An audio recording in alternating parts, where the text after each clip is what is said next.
Well, hello there, and welcome to another Minecraft video. In this one, I'm going to have a short tutorial here, just an update to a previous design. So, if you check the description below, you'll see that I've made two designs of a rail duplicator, and they both were from 1.11 snapshots, I believe. Maybe one of them was 1.10, I don't exactly remember. But things have changed since the snapshots, and now 1.11 is fully released, and a couple of changes have been made that actually allowed me to make this device simpler and a little more compact. And in fact, the biggest portion of this device, which is underground, is actually just filtering out pumpkins from rails to keep them separate, which is a basic item filter. And so, if an item filter is the largest part of a build, you know it's pretty compact. So, for those who have not seen the other videos, I want to show you how this works. So, first things first, this is buildable in survival, and it's designed for survival because in creative, obviously, you can give yourself as many rails as you want. But in survival, let's say you have powered rails and you don't have a gold farm and you don't, want to spend all the gold to make those. Well, if I come into survival, all I have to do is stand here on this block. Actually, this doesn't even need to be there. But yeah, in survival mode, stand on this block, look at the block in the back, and hold right click. And I can just AFK here for as long as I need to. And yeah, you'll notice I started with one rail and I just got 2 rails there. And now I'll have 4 rails, and yeah, it's exponential. And I can just AFK for as long as I want with the use block button held down, which by default is right click, but to make it easier to AFK, a lot of times people will rebind it to something like the spacebar, so you can just put something heavy on top of your spacebar and walk away from the computer, and yeah, it'll just duplicate your rails for you. So yeah, that's how easy it is. And now, once you've finished AFKing, and you stop placing your rails, you do have to AFK a little bit more just to catch all of these duplicated rails that are going to keep filtering through the system until they're done. So they seem to be done now. So I started with 1 rail, and in less than 2 minutes, I've gotten 21 rails.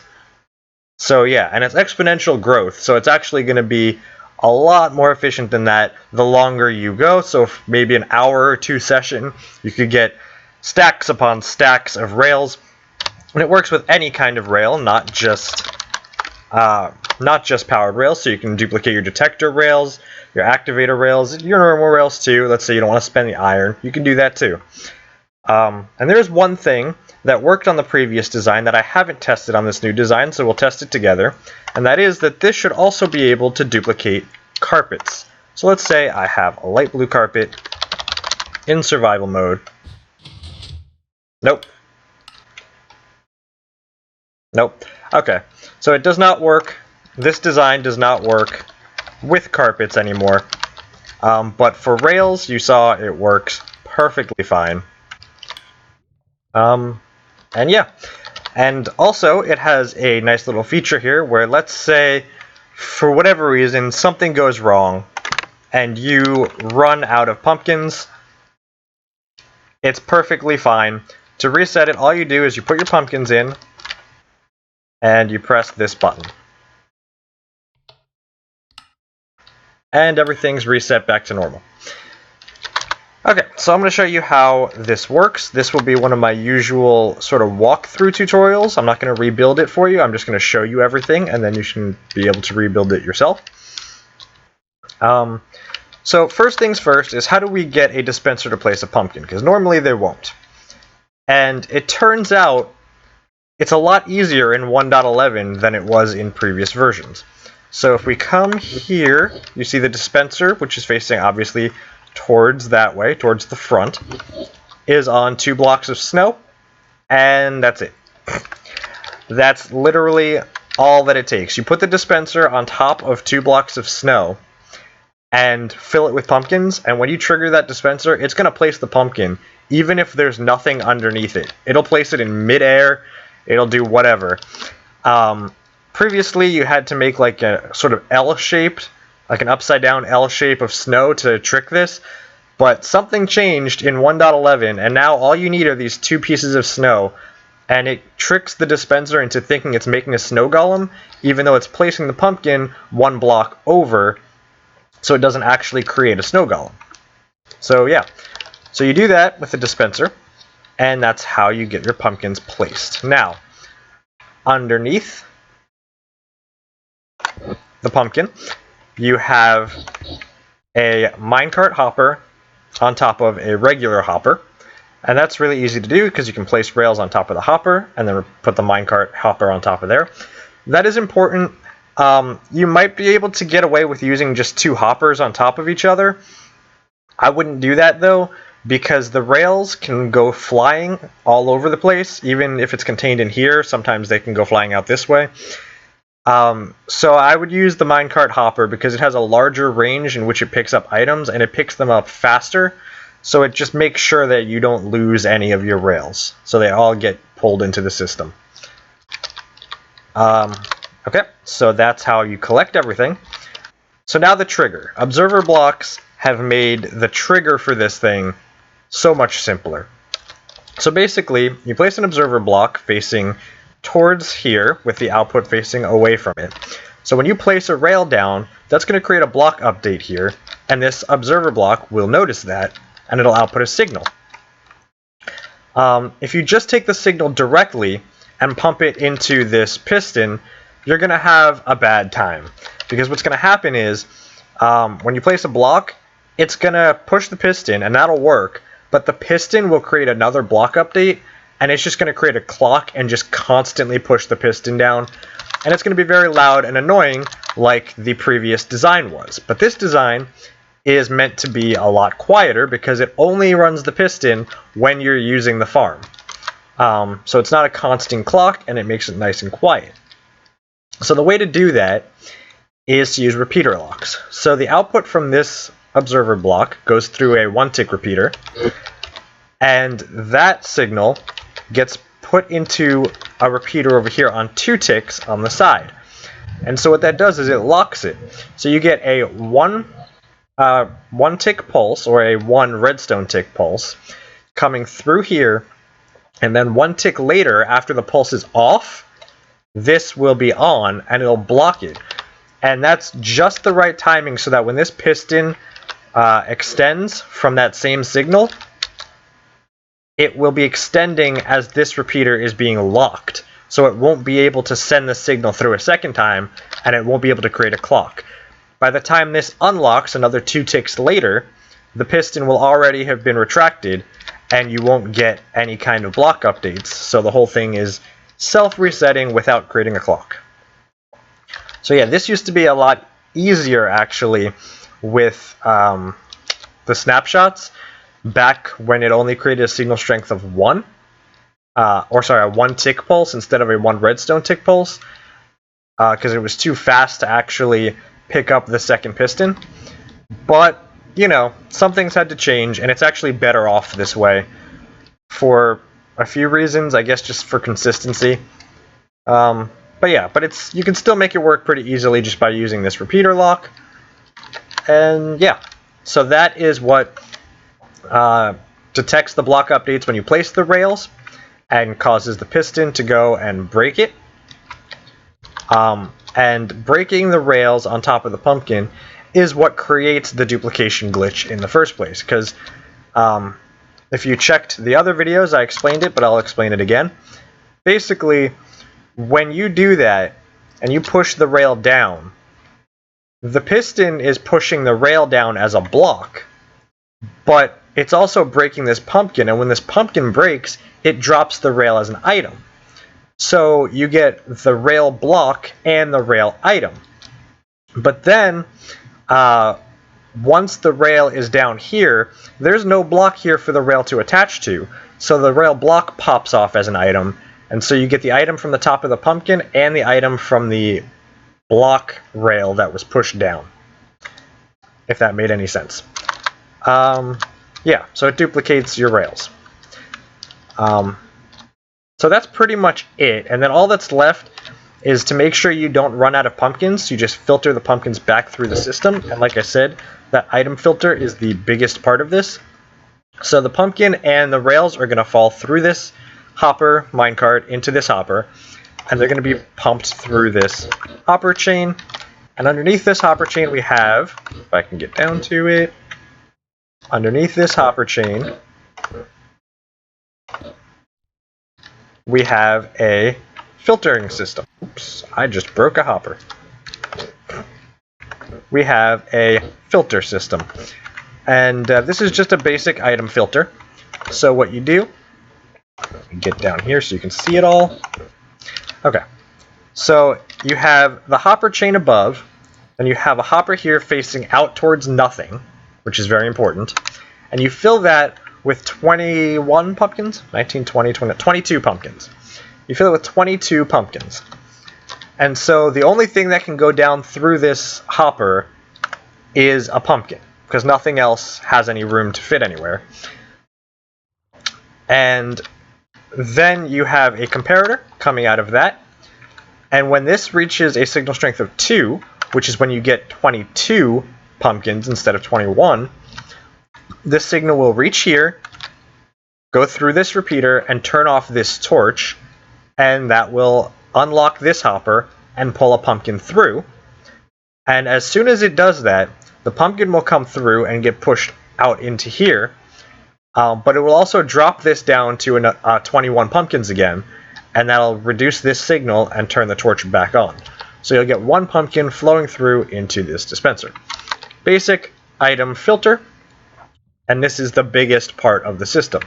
So now all you have to do is get that pumpkin back into that dispenser, and for that we use a old school item elevator, because these have been fixed.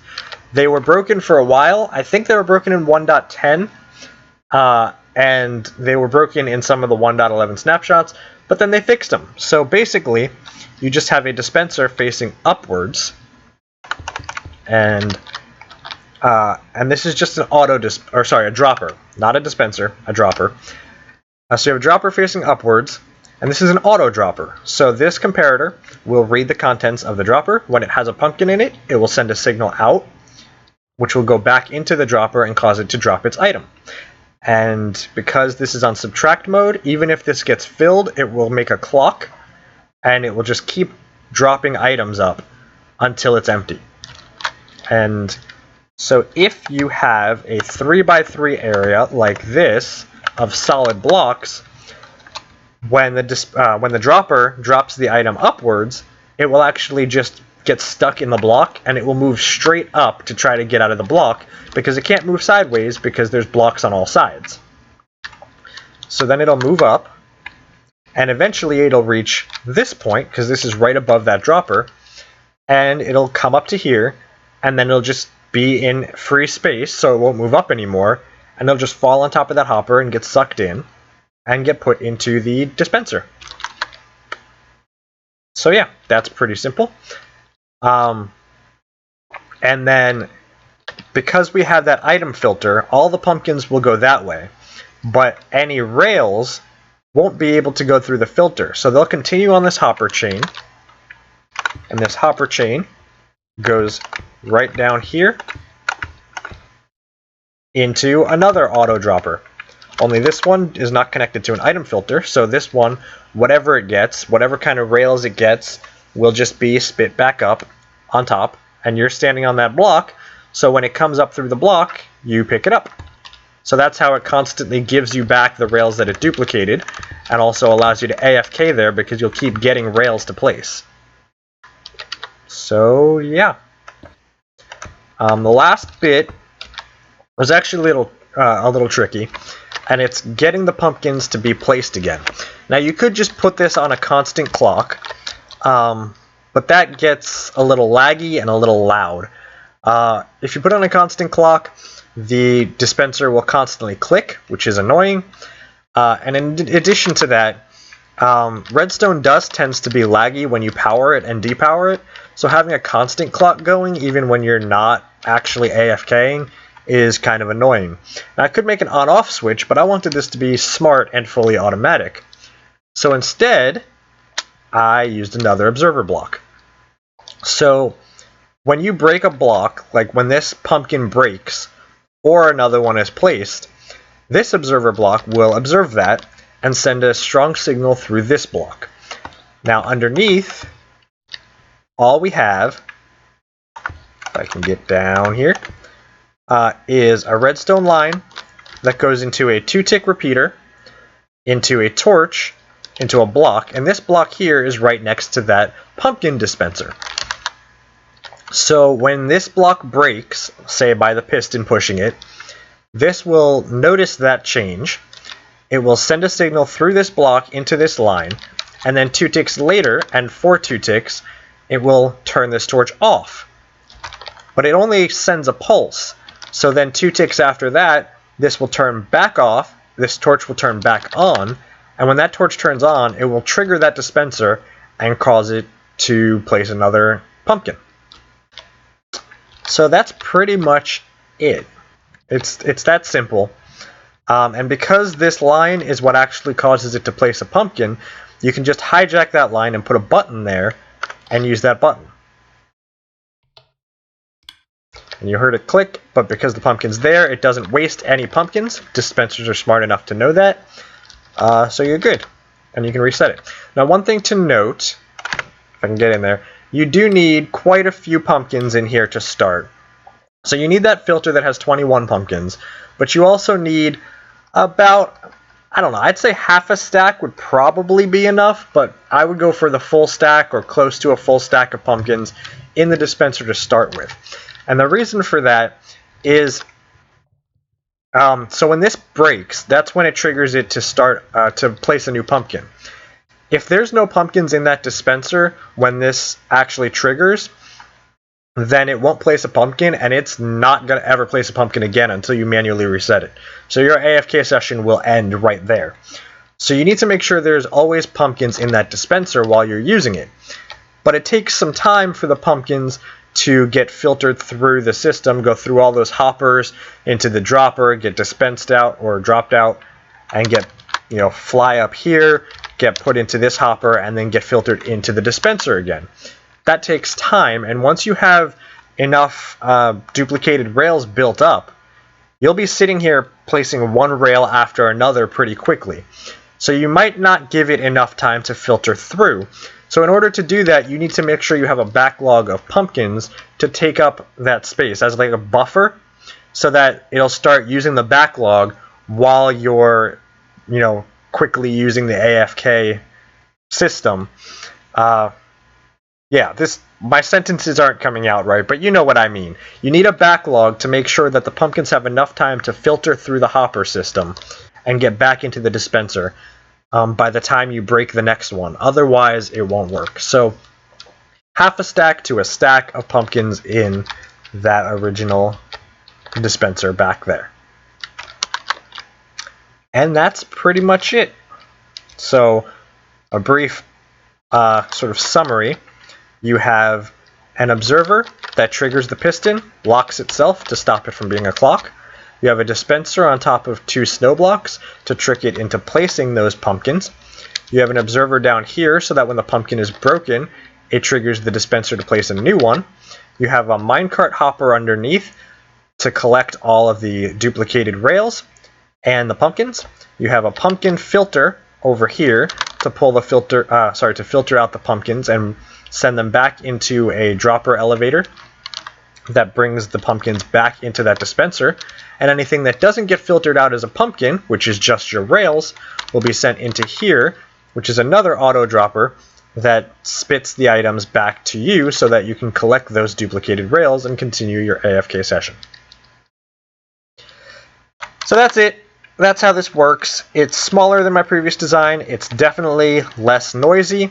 It's going to cause less lag because it's not on a constant clock. You don't need an on-off button, so it's a lot smarter. And overall, I think it's just a great use of the way they've changed observers and the way they've reintroduced the ability to make blocks work as elevators for items. So until next time, nope, wrong button. It's been a while. Until next time, keep on redstoning, keep on pumpkining, duplicating, keep duplicating, and keep redstoning.